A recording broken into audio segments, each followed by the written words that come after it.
Hello friend, हमारी आज की कहानी है मेरी माँ का दर्द। बेटा सौजन, आओ नाश्ता लग गया है, जूस लोगे या दूध? शेखर ने अपने बेटे सौजन को आवाज़ लगाई। मुझे नाश्ता नहीं करना, बहुत देर हो गई है, मैं जा रहा हूँ। सौजन तैयार होकर बाहर तो आया, लेकिन नाश्ता किए बिना ही कॉलेज निकल गया और शेखर अपना मन महसूस कर रह गया। सोचने लगा, ये मुझे कब माफ़ करेगा? कब तक मुझे अपने किए की सज़ा मिलती रहेगी? मैं भी हालातों से लड़ते लड़ते तंग आ गया हूँ। एक तुम ही थी जो मुझे समझती थी और हरदम समझा, लेकिन मेरी एक भूल ने तुम्हें मुझसे भी अलग कर दिया। ऐसे कौन से बुरे कर्मों की सज़ा मिल रही है मुझे? शायद मैंने अपनी सारी ज़िंदगी एक अच्छा बेटा और एक अच्छा बड़ा भाई बनने में लगा दी, लेकिन एक अच्छा पिता और पति नहीं बन पाया। मुझे माफ़ कर दो सुगंधा, वापस आ जाओ मेरी ज़िंदगी में, संभाल लो सब कुछ। अब मुझसे नहीं संभलता। देखो, हमारा बेटा भी कितना बड़ा हो गया, वो भी उस हादसे के लिए मुझे ही दोषी मानता है। शेखर का मन बहुत बेचैन हो रहा था। वो भी टेबल से उठ गया बिना नाश्ता किए और कमरे में जाकर सुगंधा की तस्वीर को सीने से लगाकर रोने लगा। शाम को शेखर ने सोचा, आज सौजन की पसंद का खाना बनाता हूँ तो शायद उसका मन थोड़ा खुश हो जाए। और शेखर निकल पड़ा बाजार की ओर सब्जियां लाने। उसने चुन चुन कर बड़े प्यार से सब्जियां खरीदी। फिर घर आकर सौजन की पसंद की भिंडी और मटर पनीर बनाया। कितना पसंद था उसे मटर पनीर और भिंडी। बचपन में जब सुगंधा बनाती थी तो वो सारा ही खा जाता है, मुझे तो बचा कुचा ही मिलता था। सुगंधा बनाती भी तो कितना अच्छा थी। मैं सुगंधा जैसा तो नहीं बना पाऊँगा, लेकिन कोशिश करता हूँ कि सौजन ठीक से खाना खा ले। कितना कमज़ोर सा हो गया है, चेहरे में वो रौनक ही नहीं है। जब से सुगंधा गई है शायद ही कभी उसने ठीक से खाना खाया हो। शाम को सौजन नहीं लौटा और शाम से रात हो गई। शेखर टेबल पर ही सौजन का वेट करते करते सो गया। तभी रात को 10 बजे दरवाजे की घंटी बजी। शेखर ने दरवाज़ा खोला तो सौजन था।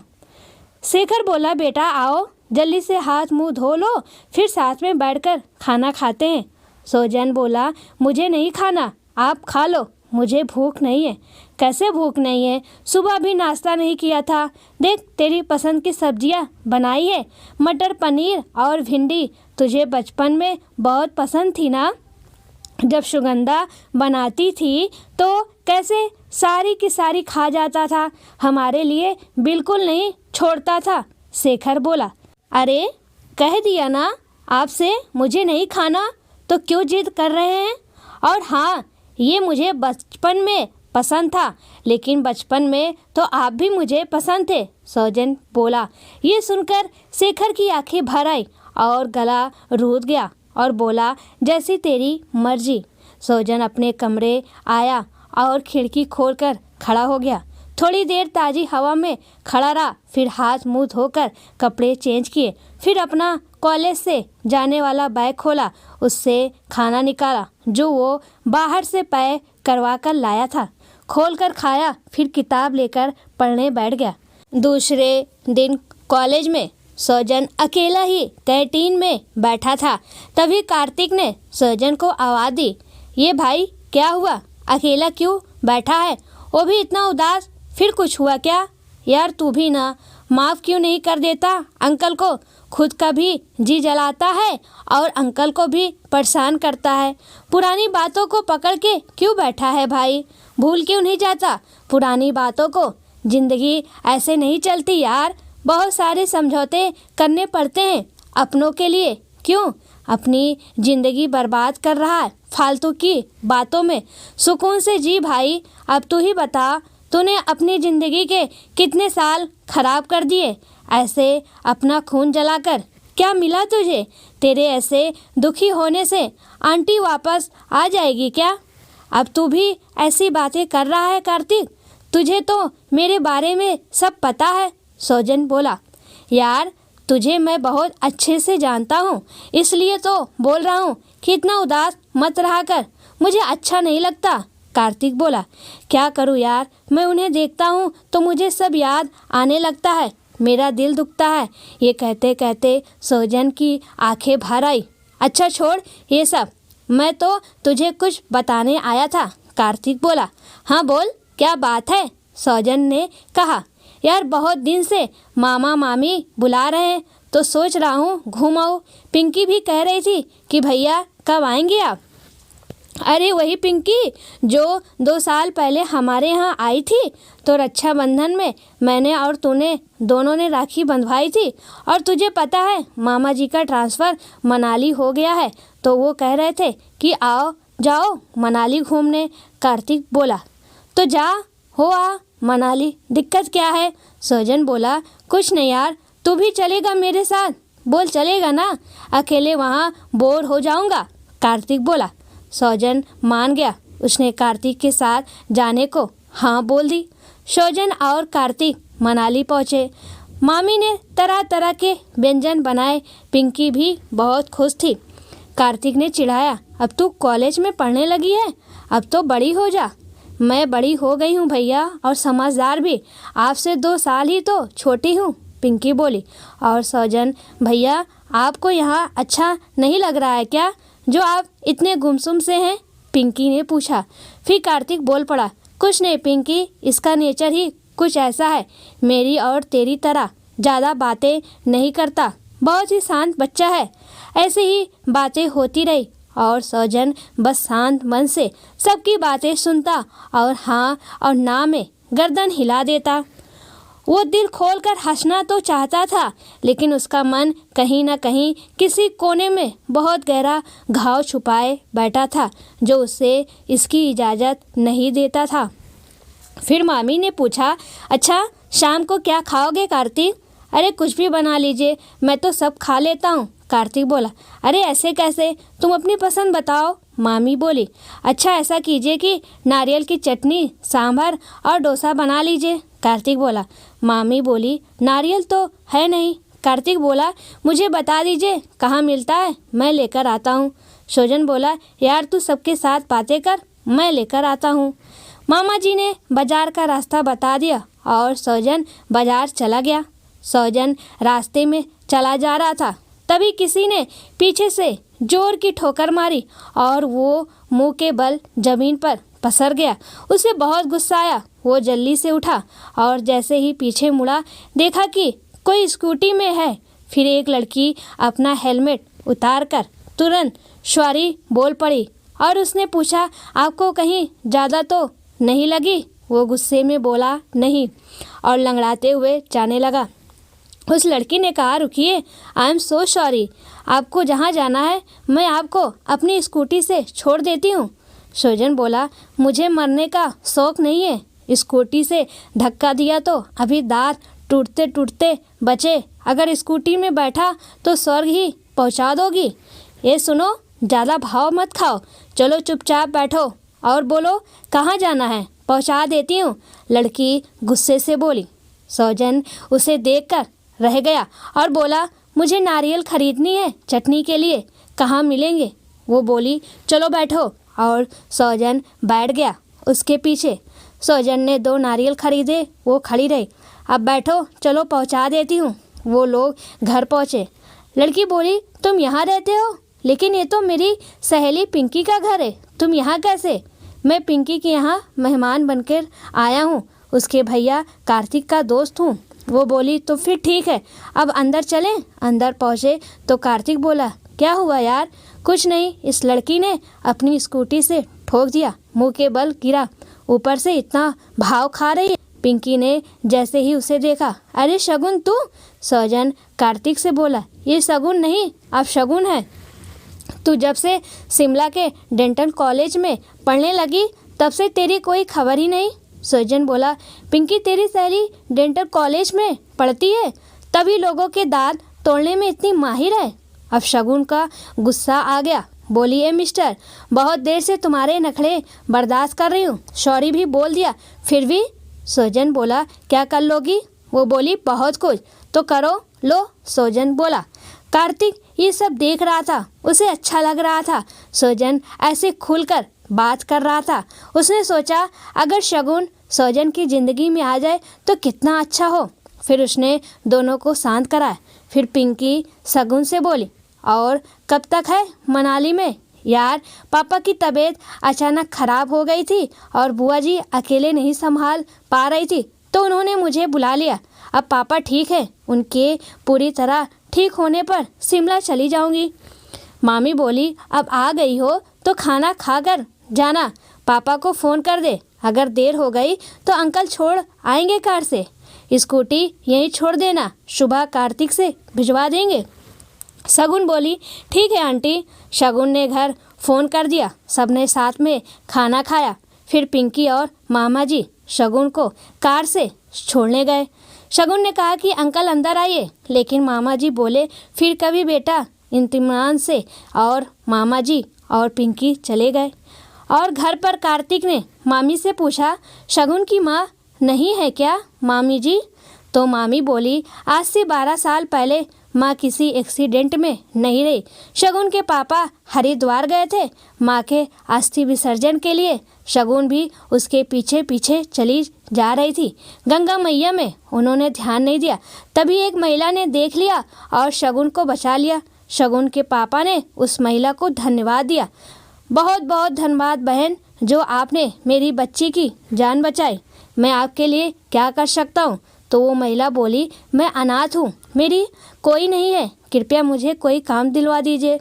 तो शगुन के पापा उसे अपने साथ ले आए। अपनी सगी बहन से भी ज़्यादा मानते हैं उन्हें। उन्होंने ही शगुन को पाल पोस कर इतना बड़ा किया है।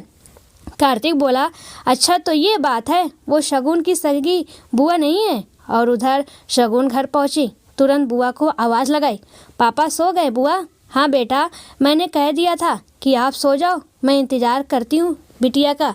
पता है बुआ, आज एक पागल लड़का मिल गया था, वो पिंकी के भाई का दोस्त निकला।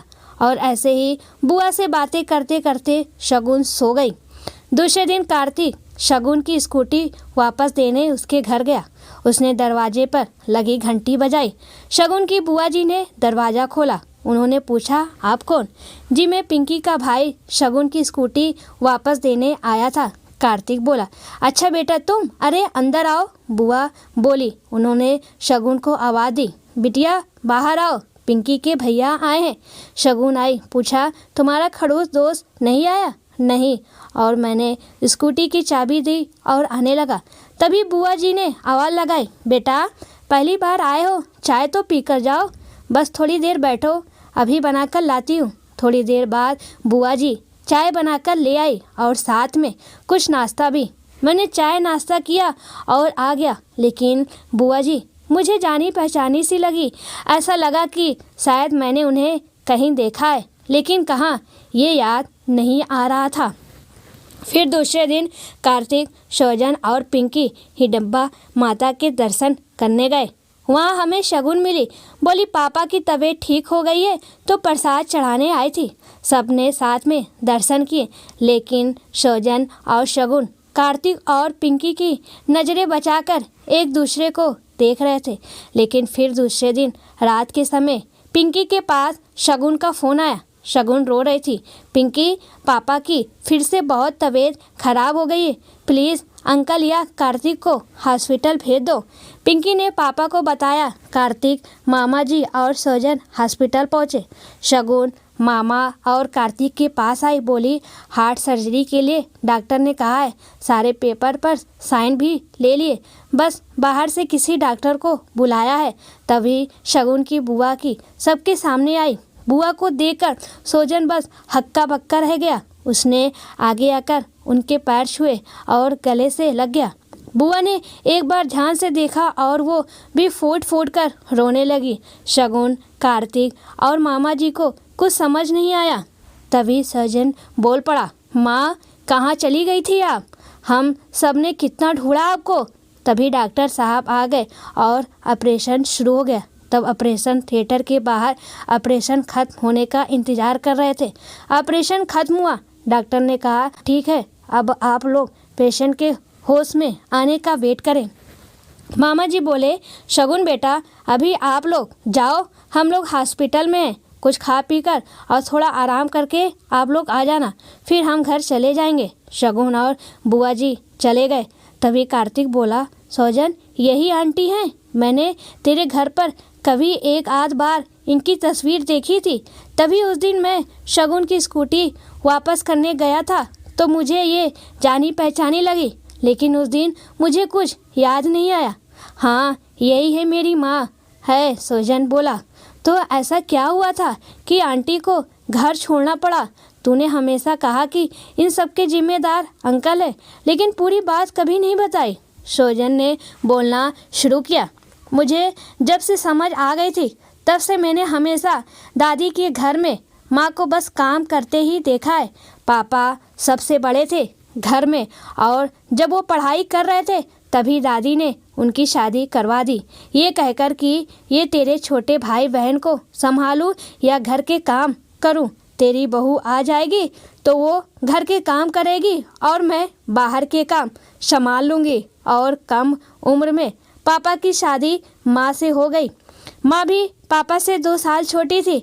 इतनी छोटी उम्र में माँ ने इतने बड़े परिवार की जिम्मेदारी संभाल ली। पापा ने बहुत मेहनत करके पढ़ाई की और उनको सरकारी नौकरी भी मिल गई। फिर दादी ने 2 साल में ही जिद करके पापा का ट्रांसफ़र अपने ही कस्बे में करवा लिया। पापा की जितनी भी तनख्वाह मिलती दादी हर महीने ले लेती और हमेशा यही सुनाती कि तेरी पढ़ाई में भी तो कितना खर्च हुआ है। पिताजी के अकेले बस से घर थोड़े ही चलेगा। मैंने हमेशा देखा था कि माँ बेचारी के पास हमेशा सिर्फ 4 साड़ियाँ होती थी, 2 घर के पहनने के लिए और 2 आने जाने के लिए, और वो साड़ियाँ भी उन्हें मायके से मिल जाया करती थी। जब कभी 1 आध 2 दिन के लिए उन्हें जाने को मिल जाता था, ना गहने और ना कोई साज सिंगार। सिंदूर भी उन्हें भगवान के मंदिर से लेकर लगाना पड़ता था। उनका खुद का पति कमाता था और उनकी ये हालत थी। मैंने तो कभी कभी देखा था कि खाना भी कम पड़ जाता था और वो ऐसे ही बर्तनों में लगा हुआ खाना पोंछ कर खा लेती थी और पानी पीकर सो जाती थी। मेरे पैदा होने के बाद भी अगर पापा मेरे लिए कुछ लाते थे तो दादी तुरंत ताना मारती थी कि तेरे छोटे भाई बहन भी तो हैं, उनके लिए भी कभी कुछ ले आया कर। बड़ा बेटे वाला हो गया, मैं 5 साल का हो गया था तो माँ ने कहा किसी अच्छे अंग्रेजी स्कूल में डलवा देते हैं, लेकिन पापा बोले जैसा माँ कहेंगी वैसा होगा। और दादी बोली क्या ज़रूरत है ज़्यादा पैसे खर्च करने की, यही पास के सरकारी स्कूल में नाम लिखवा देते हैं। फिर मेरी छोटी बहन हुई। दादी को बहुत बुरा लगा कि बेटी हुई है, उसे ना तो कभी संभालती और ना गोद में लेती। माँ को फुर्सत नहीं रहती तो मुझे कह देती बेटा जरा रानी को देख लेना, रोए अगर तो मुझे बुला लेना। यही नाम था मेरी बहन का। वो किसी के लिए रानी ना हो लेकिन मेरी माँ के लिए रानी थी। फिर एक रोज़ माँ को एक चिट्ठी मिली घर की आंगन में झाड़ू लगाते वक्त। माँ ने दादी को दिखाई। दादी बोली तू मेरी बेटी को बदनाम कर रही है। वो कुछ और नहीं, बुआ के लिए किसी का प्रेम पत्र था। दादी ने पापा से शाम को शिकायत कर दी। पापा ने उस रात माँ को बहुत मारा, लेकिन कुछ दिनों बाद बुआ किसी के साथ भाग गई। तब पापा को एहसास हुआ कि माँ उस दिन सही कह रही थी। अब मैं 10 साल का हो चुका था और मेरी बहन रानी 5 साल की। फिर चाचा की भी शादी हो गई और उनका बेटा अभी साल भर का ही था। चाचा कुछ भी नहीं कमाते थे। दादाजी रिटायर हो चुके थे। अब सारा घर पापा की कमाई पर आश्रित था और चाची भी कोई काम नहीं करती थी। सारा काम अब भी मेरी माँ ही करती थी। फिर एक रोज़ सर्दियों के दिन थे। चाची अपने बेटे के साथ छत पर थी और रानी भी वहीं खेल रही थी। अचानक किसी खिलौने के पीछे दोनों बच्चों में छीना झपटी हो गई। रानी ने चाची के बेटे को मार दिया और सीढ़ियों पर खड़ी हो गई। चाची गुस्से में आई और रानी के सर पर जोर की चपट मारी। रानी संभल नहीं पाई और सीढ़ियों से गिर गई। मैंने नीचे से खड़े होकर ये सब देखा। उसके सर से खून बह रहा था, लेकिन चाची ने उसे नहीं उठाया। फिर मैंने माँ को आवाज़ दी। माँ दौड़ कर आई। दादी से रानी को अस्पताल ले चलने को कहा, लेकिन दादी ने माँ की बात नहीं सुनी। फिर माँ ने पड़ोस वाली दादी को बुलाने को कहा। वो भागी आई और तुरंत रिक्शे में माँ और रानी को ले गई। अस्पताल में रानी को भर्ती कर लिया गया। खून बहुत बह गया था। माँ ने अपना खून भी दिया। तब तक पापा भी आ गए। थोड़ी देर बाद चाची और दादी रोते हुए आए। चाची ने पूछा, कैसी है रानी? माँ पहले से ही गुस्से में थी। एक झन्नाटेदार थप्पड़ चाची के गाल पर माँ ने धर दिया। माँ का गुस्सा देखकर उस समय तो चाची ने कुछ नहीं कहा। दादी और चाची उस वक्त वहाँ से चली गई। रानी रात भर मौत से लड़ती रही। फिर सुबह होते होते थक गई और हम सबको छोड़कर चली गई। पिताजी ने बहुत भारी मन से रानी को दफनाया, क्योंकि खुले दिल से न मुझको और न रानी को कभी प्यार नहीं कर पाए थे। शायद इस बात का उन्हें बहुत अफसोस था। माँ और मेरे आंसू तो रुक ही नहीं रहे थे। हम खाली हाथ घर पहुँचे। घर पहुँचते ही दरवाजे पर ही दादी बोली, पहले छोटी बहू से माफ़ी मांग, तब अंदर आना। जो कल तूने सबके सामने थप्पड़ मारा था उसके लिए। माँ ने पापा की ओर देखा। पापा कुछ नहीं बोले और माँ उसी वक्त न जाने कहाँ चली गई। पापा ने सोचा मायके गई होंगी, लेकिन माँ वहाँ भी नहीं मिली और उस दिन के बाद मुझे आज मिली है। कहते हैं ना कि नारी जब तक सीता है तो ठीक है, लेकिन जब उसके आत्मसम्मान पर ठेस लगती है तो वो चंडी बन जाती है। फिर उसे मनाने के लिए भगवान शंकर उसके पैरों तले आ जाते, तब शांत होती है। फिर पापा मुझे लेकर कहीं और रहने लगे। हमने दादी का घर छोड़ दिया। बाद में पता चला कि चाचा ने धोखे से सारी जायदाद पर दादाजी से हस्ताक्षर करवा लिए। दादाजी इस सदमे को नहीं सह पाए और स्वर्ग सिधार गए। कुछ दिनों बाद दादी भी चल बसी। बाद में चाचा जी को लकवा मार गया और चाची उनकी सेवा करती है। कुछ दिनों बाद पता चला कि बुआ जिसके साथ भागी थी वो लड़का उन्हें धोखा देकर भाग गया है। सबको अपने अपने किए की सज़ा मिल गई। शगुन भी सब कुछ बुआ से जानना चाहती थी। बुआ ने भी सारी बातें शगुन को बता दी। उसके बाद मेरे कानों में सोने के बाले थे, उनको बेचकर कुछ पैसे मिले, जिससे मैं हरिद्वार जाना चाहती थी ताकि गंगा मैया में जल समाधि ले सकूं। लेकिन तुम मिली। तुम डूब रही थी। मुझे तुम में अपनी रानी दिखी और तुम्हें बचा लिया। फिर उसके बाद तो तुम्हें सब पता है। उधर कार्तिक ने सौजन के लैंडलाइन पर अंकल को फ़ोन कर सब कुछ बता दिया और वो भी 2 दिन के बाद आ गए। शगुन के पापा भी अब ठीक थे। सौजन के पापा ने सुगंधा से माफ़ी मांगी। सुगंधा ने उन्हें माफ़ कर दिया। एक बार फिर से बिछड़ा हुआ परिवार मिल गया। लेकिन दोस्तों, पहले हमारी माँ कितनी सहती थी।